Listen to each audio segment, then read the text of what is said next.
I love the story that, we both kind of got our big start from Johnny Carson, right? Yes, yes. Uh, so tell about what Johnny Carson did for Children of the Night. Well, I had this drop-in center, and we were always poor. It was all hand to mouth, grassroots, and uh, then someone had nominated me for the President's Volunteer Action Award, and I was invited to Washington, D.C.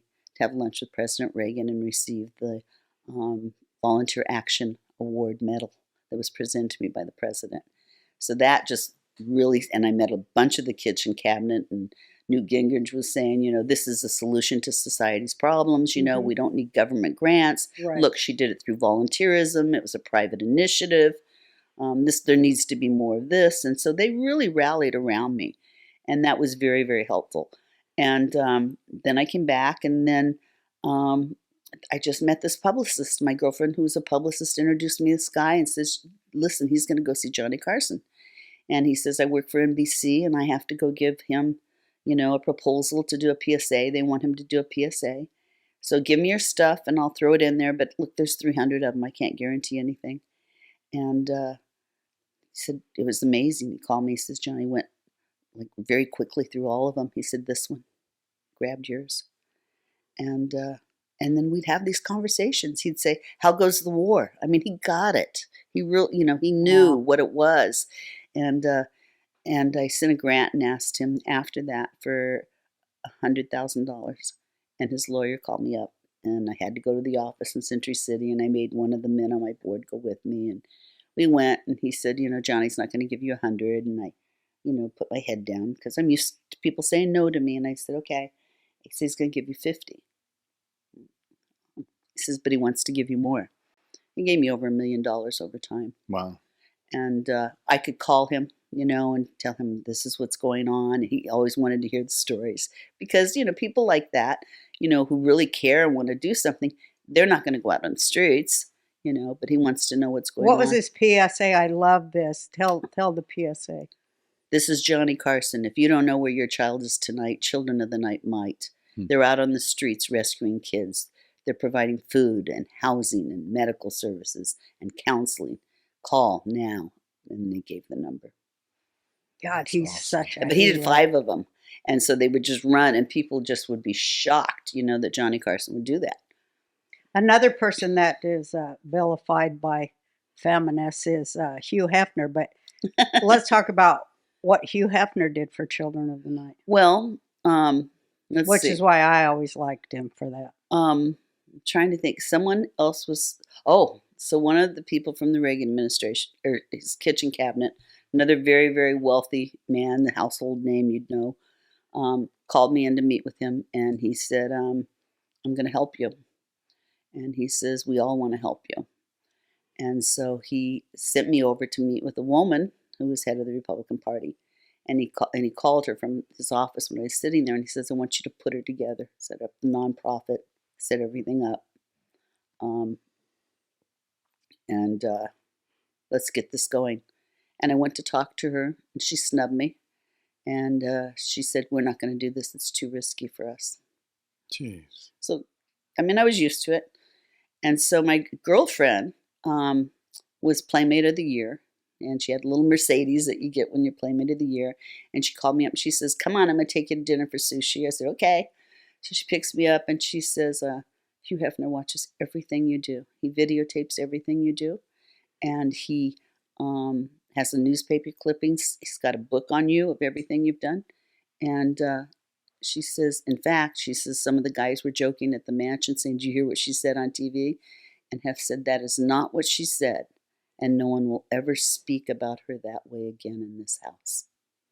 She says, "Call him. He'll help you." Well, I don't really want to call up Hugh Hefner, right? So the next day I put my little suit on. I go to the Playboy building where all the lawyers are. And I tell them that I want to meet, that I want Hefner to help me. And they said, "You're out of your mind," which I was used to hearing. I say, "I think you better ask him. And if you don't ask him, I'm going to know." But I didn't tell him how I had the information. And so I went home, and they called me back the next day, and the room was lined with attorneys. And it was like a big, burgundy room, rosewood, and conference tables, and I'm standing there, and they said, they're looking at me like I'm from outer space, and they go, Hefner's going to help you. I said, yes, I know he is. So he doesn't know how yet. It's okay. And he was setting up gambling casinos at that time, so there was a problem with licenses and the City of Fathers and then prostitution. But he gave me a grant from the Playboy Foundation. It wasn't very much, and he introduced me to his daughter, and he wanted me to work with his daughter, but it was not really the kind of thing Christy wanted to do, and which was okay. I mean, I'm used to people saying no, and I just kept, and we just started doing publicity, and then of all people, the publicist for Elizabeth Taylor calls me and says, oh, the same girl from Playboy says, AIP is talking about you. They're all talking about you. They want to do something with you. You got to go see them. What's AIP? American International Pictures. Okay. And I go over there to meet with them in Beverly Hills, and the publicist for Elizabeth Taylor and Richard Burton is there. And they've got a film called Madam Kitty. And it's about a Nazi brothel and how it was used in order to get intelligence information from the soldiers. Mm-hmm. And it's fine with me. So they said, I said, okay, we'll do the premiere. And she says, nobody can put together a premiere in 8 days. I said, I can. So I said, I'm going to need some things. And they said, what? I said, I can provide hookers right off Sunset Boulevard. I can, and the town went crazy. They provided clothing, hairdressers in Beverly Hills. Someone donated Ozlots, because the name of the organization at the time was CAT, California's Advocacy for Trollops, because my work was all about suing police. And meanwhile, these kids are like creeping in, starting to take over my life. And we did this event, and with Klieg lights and the whole thing, and limousines, and Hefner, I asked him for the house, and he said, no. Not him, but his people said, no. And he was supposed to go to the Carter inauguration, and so I went and got the guy who got all the girls from UCLA to go to the Playboy Mansion to dress the house for the big parties. And he was a house sitter or something. And so I said, I need a house. And he said, you can use mine. So now I'm in Hefner's backyard. And they said, he's coming. And so the funny thing is that when he came in, and Valerie did an incredible job of getting Faye Dunaway and other stars, Elliot Gould and stuff, is that when Hefner came in, the girls who were handing out all of the information on CAT were all girls that hung out at the Playboy Mansion. We were all the same age. We all got our nails done together. We lunched together, So he goes, if I would have known you were going to handle it this way, he says, I would have done it at my house. I get my daughter to do it for the house. I says, well, I'm going to do one every year, so I need it next year. And from then on out, we did fundraisers at the Playboy Mansion. He picked up the tab for many years. Wow. So you see